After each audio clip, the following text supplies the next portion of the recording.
Welcome back. So, as you know, this is Black History Month, and a couple of films that I'm talking about now are featuring sort of black filmmakers, black actors, things of that nature. And I realized I hadn't really done a proper Black history film series or a series of films on this channel, and I figured now was a good time to start. So Nickel Boys, if you caught the previous video, Nickel Boys, obviously that was I used that as a Valentine's Day lead-in, but sort of pulled double duty. It was also Black History Month situation, I suppose. I happened to see it recently, and it was good to sort of add to the conversation. And continuing that, I thought I had recently seen another film, which I'll be discussing today in this video, that remains powerful, and it was incendiary for the time, and I think in some respects to some audiences might still be that. And that movie is, of course, Do the Right Thing, Spike Lee joint. Let's talk about it.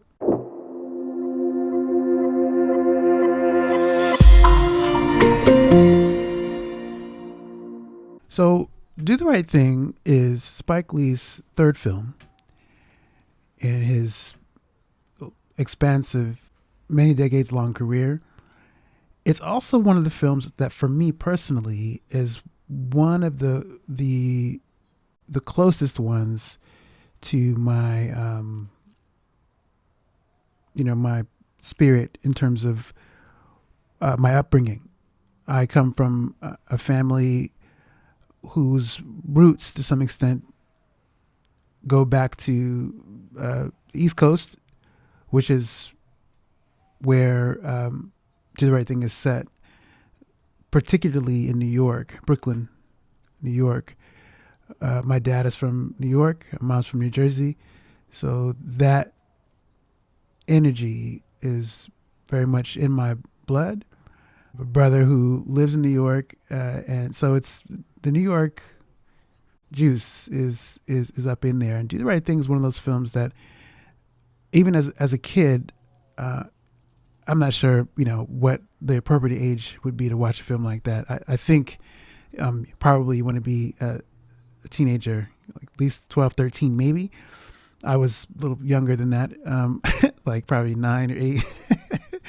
But this comes from growing up in an environment. If you've seen earlier videos, you've heard me talk about this. My parents had a beauty salon, barbershop that they ran.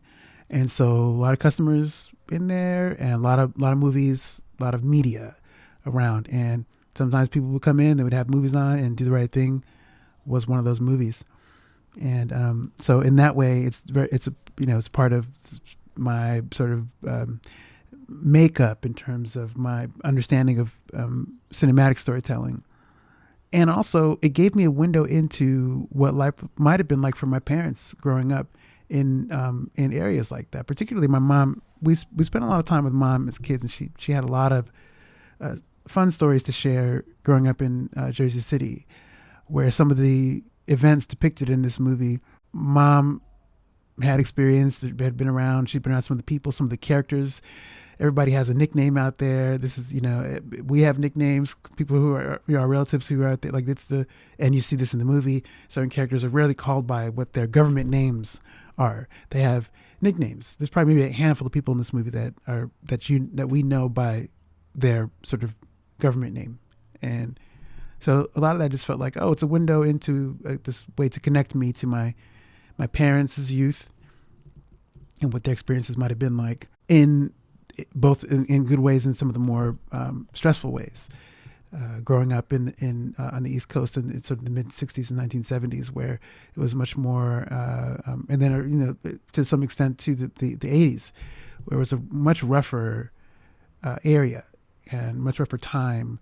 You had pockets of peace, and but there was a lot more gang violence, a lot of stuff going on with police.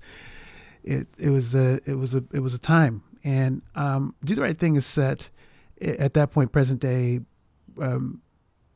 Brooklyn, movie was released in 1989. This is a movie that has a lot to say, just from a writing standpoint, but also just from what's depicted. If you just look at what's on screen, there's a lot you can glean as an audience member about what the movie is talking about. So, if you know nothing about this movie, you know Spike Lee. If you don't know his movies, you know his name. For a lot of people, well, for a certain demographic, Lee's work has been categorized as divisive, because it seems to always be having something to say about race, and as we all know, that's not a comfortable conversation to have all the time. And I think that for those who turn off their brains in terms of wanting to be open to watch his movies because there's a fear that the movie's going to talk about race, that's a real loss. I knew a few people who, whenever they heard his name, they were just like, oh, I'm not going to watch it just because, his movies are so divisive. It's either about black versus white, and, can't deal with that. But I think if you're really paying attention, race relations is sort of like the container, but it's really, the movie is really a lot about more than that. So Do the Right Thing, if you don't know, it's essentially a day in the life of the residents in this neighborhood in Brooklyn, and it's the hottest day of the year. You're brought into this neighborhood, you're brought into this world and you bear witness to what this summer day is. It takes place over the course of one day, and it starts out like any other, and then of course it ends very differently. Prior to this most recent viewing of the movie, I hadn't thought of this, but the last time I'd seen the movie probably might have been in high school, probably. As I think about it now, it reminds me a lot of 12 Angry Men, the original 1957 release, the Henry Fonda version, which is an amazing movie, by the way. If you haven't seen it, both versions are good.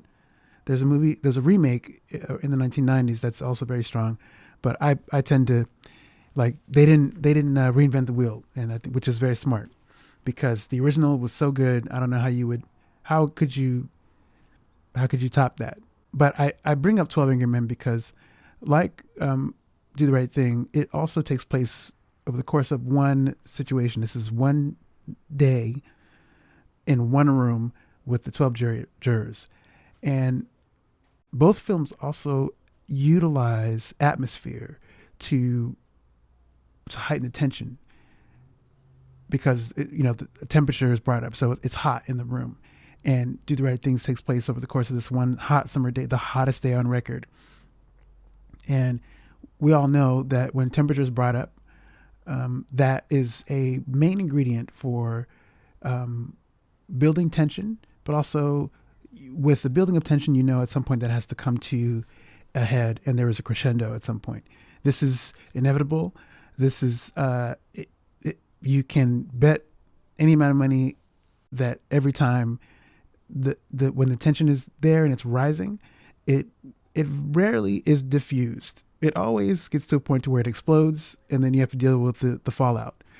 And I think both films have that. The other similarity between the two movies is that although Do the Right Thing is more directly concerned with race relations, to a lesser extent, 12 Angry Men also touches on race and class, just by way of the mention of the person who's on trial, who the jurors have to decide whether or not the man is guilty. The other golden age movie that Do the Right Thing shares some connection to would be probably factually would be The Night of the Hunter, the Robert Mitchum led movie from 1955, which to me shows what a student of classic cinema Spike Lee is as well. In that, Robert Mitchum plays a character who has love and hate tattooed on his hands. And if you know, one of the iconic images of this movie is Radio Raheem's rings, his fist rings, Love and Hate, which I think encapsulates the the themes of the story. Like outside of race and class structures and things, Love and Hate, Good and Evil, is really the the anchor of this movie. And even though Radio Raheem, as a character played by the late great Bill Nunn, is sort of a background character, he essentially represents the core the struggle at the core of the film. And you could argue that hate wins by the end of the movie, but I think if you're looking closely, I think you could make a case that love is, or there's room for, the door's open for love to blossom from the ashes of the aftermath of how things transpire, which I never saw earlier. I never caught this as a kid. I never caught this in my earlier viewings, but I really think, despite everything, all the tension and all the ferocity and fire that this movie has, there's a warmth there too. So the fire in this movie is not always destructive. I think that's a large through line of the movie. There's something really powerful about thematic fire, and also where the movie ends up, there is the fire sort of died down. There's like a warmth there, which to me feels hopeful. One of the other things I really paid attention to, one of the things that struck me this time again, which I never caught in my earlier viewings as a younger person, were the myriad of sort of small, intimate moments in the neighborhood. Ryan Coogler, if you don't know, the director of films like Black Panther, Creed, Fruitvale Station, he has a saying about places being depicted in movies, about seeing people eat. Like, if you don't see people eat in the world, in whatever world is being established, how does it feel real? That's a paraphrase of what he was saying, but I think that idea is present in this movie, particularly around not just Sal's Pizzeria, which is the sort of the main focal point food place in this movie, but also just kids in the neighborhood eating ices, and you get to see people just really interacting. Those things give the neighborhood texture, because not only you just see this neighborhood of different people, a melting pot of people you have Asian families, you have Puerto Rican people, you have people, of course, a lot of black people in that area. You see some, white people, Italian people, people just roam through the area. It's a nice mix of different people from different cultures and different walks of life. So those things give it some color and give it some texture. And then seeing people interact in that world, eating food, getting wet with a fire hydrant, which which is another sort of fond memory my mom has shared with us as kids. To see that depicted, to see these real life things depicted, is really cool, and I really appreciated that. And that's sort of the broad point that I wanted to make. But when you zoom in, you see people like Mother Sister, played by Ruby Dee, who the great Ruby Dee. Let me respect this woman's pedigree. There were characters like her in my mom's neighborhood. In fact, even here in California, I knew women like Mother Sister from churches.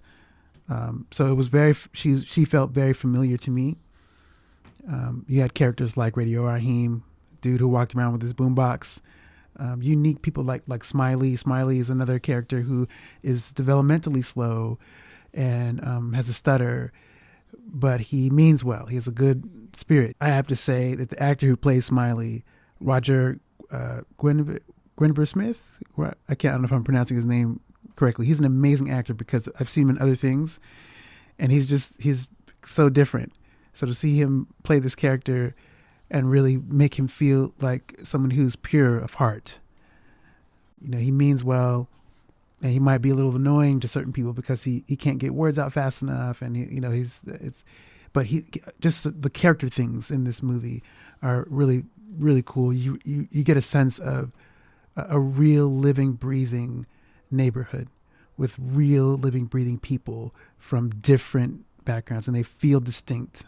You have the old guys on the corner who are just like, just sitting there all day, talking, complaining about life circumstances, making jokes, teasing each other. That's a very real thing. I knew some of those men. Men like that would come to the barbershop and they would come get their hair cut. Like they would, my dad has become one of those men who has older male friends who they sit and talk about sports, talk about, life and different things. Like it feels very familiar to me. So those things were really cool. And also just the character moments between other characters. Mookie, who Spike Lee plays, who's very good, by the way. I know you may have heard Spike Lee famously does not like acting in his own movies or doesn't like acting in general. But I actually think Spike Lee was a good actor. He did really good in the movies that I've seen him in, just this movie here, Jungle Fever, Malcolm X. Spike Lee actually can act. And he does well in this job in this movie. But I bring him up because his sister, his real life sister, she plays a character, Jade, who's also Mookie's sister in this movie, who has a really sweet scene with Danny Aiello's Sal. Like most people might think that scene is creepy, but I loved it because it's just so human, and it shows the history between these characters, and the history that between Mookie and Sal and his family, his two sons. Like this is a long term. They've been connected for some time, and I like that we get like a little example, a little scene that shows without a lot of stuff. It's not super extensive. It's a moment or two moments. And it's really, I loved the little character things like that in this movie. So as I prepared for this particular video, I was thinking about it, and I was really thinking about like the black movies and the trajectory of that, and the sort of narrative through line you can trace to that. And Do the Right Thing is really, well, at least how I see it. I don't know. Someone else might see it differently. I see Do the Right Thing as really the beginning of this sort of renaissance of black movies, and you can trace that that line all the way back 20 years earlier to the blaxploitation movement.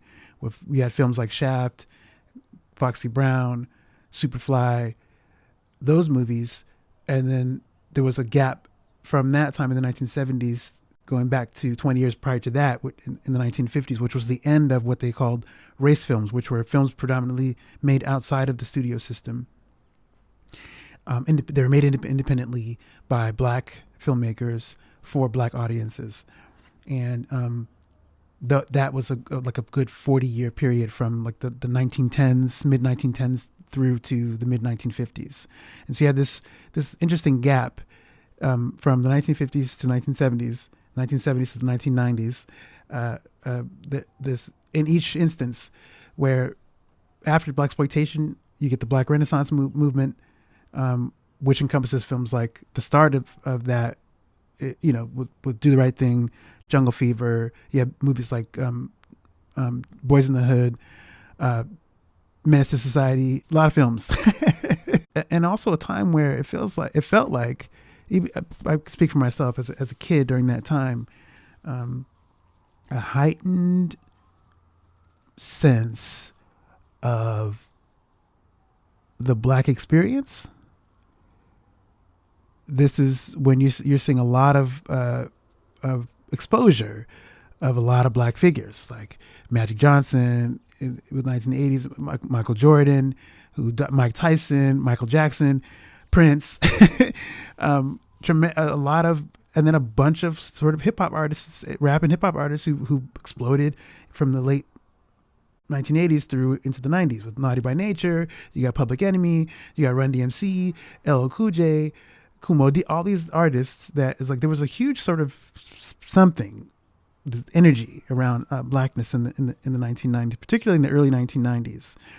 And so Do the Right Thing felt like a good sort of launch pad, just culturally. And so it's not, when you consider all of that, it's not hard to see why this movie has been deemed culturally significant, because it is. I think it remains something that that still has power. Yeah, it was a good watch this time. I hadn't seen it in years, and so I just on a whim put it on. I was like, oh, it's right. It showed up on my screen as, oh, let's watch it, and I just put it on, and it was Something else I want to note that from a technical standpoint, there is a lot happening with camera work, and again, I mentioned the atmosphere and how the camera work and lighting and location work in tandem to provide the audience with a real sense of what's happening. A lot of the stuff you can't fully be explained during the viewing, but you feel it. For instance, when certain sequences are more tense, the camera angles reflect that. So you have things like weird angles, like Dutch angles, where or scenes where the camera is where characters are shot that look like they're looking up at someone or looking down at someone. Things that are clearly there to denote a certain position, power or powerlessness, which is another sort of, I think, thread in this movie that's sort of beneath the surface. This idea that Sal, as the pizzeria owner, has the power in the dynamic with Mookie because he works there. He's an employee there. He has the power when it comes to what gets to be on his wall at his place of business. When a customer complains about not having enough black people on the wall, now that is Sal's place. That's his restaurant. He can do whatever he wants with that. But as a paying customer, one of the people who is black, who has an opinion about that, he's not really about that. But there's a power imbalance there. There's something interesting about that. But obviously, we know, if you've seen the movie, that it's not the conflict is not about not having black people on the wall. It's much deeper, and I think at the core, that the movie also deals with that too.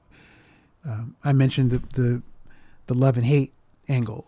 The movie really is sort of a commentary on that. And when you zoom out from love and hate, then you get like racism, classism, all the different isms that find their way into stories like that touch on those types of conflicts. And one last thing I'll mention before I close this video is I got to talk about Rosie Perez. This is my first movie. This is the first movie I saw with Rosie Perez in it, who dances the heck out of. There's a great opening sequence in this movie where, by today's standards, some people might think some of the dance moves are funny. But even as a kid watching it, it never was funny to me. The dance is like there's a defiance, there's a fire in that dance, which is over the Public Enemy song "Fight the Power." It's the film's anthem. It's the character song. If this were a musical, that song would be Radio Raheem's character song. That's the essence really of this movie in terms of what some of the musical aspects have to say about it. And I think Rosie Perez's dance complements the song. It's full of such passion, and it sets the tone for the film. And I think that song sets the tone for the film too, because I think by the time you get to the end of it, it's not like you can tell the intention there. It wasn't just a throwaway thing, as most of the stuff is with movies. Like there's always some thought given to this stuff, and when you consider the context of the story, and how everything just plays out, it's quite inspired. So Rosie Perez is not only good as an actor in this movie, she dances the heck out of that opening sequence. So do yourself a if you haven't seen this movie, I would recommend you give it a shot. I'm not saying it's going to be the most fun watch, but it will take you somewhere that you probably don't know about. You haven't experienced that sort of slice of life. Again, it's I'm not saying it's not the most difficult watch, but it is a challenging watch, and I think those are some of the film experiences or art experiences I think that feel most alive. You kind of want to be challenged. I do anyway. Sometimes if I speak for myself, it's not always comfortable, but it's challenging and it's thought provoking.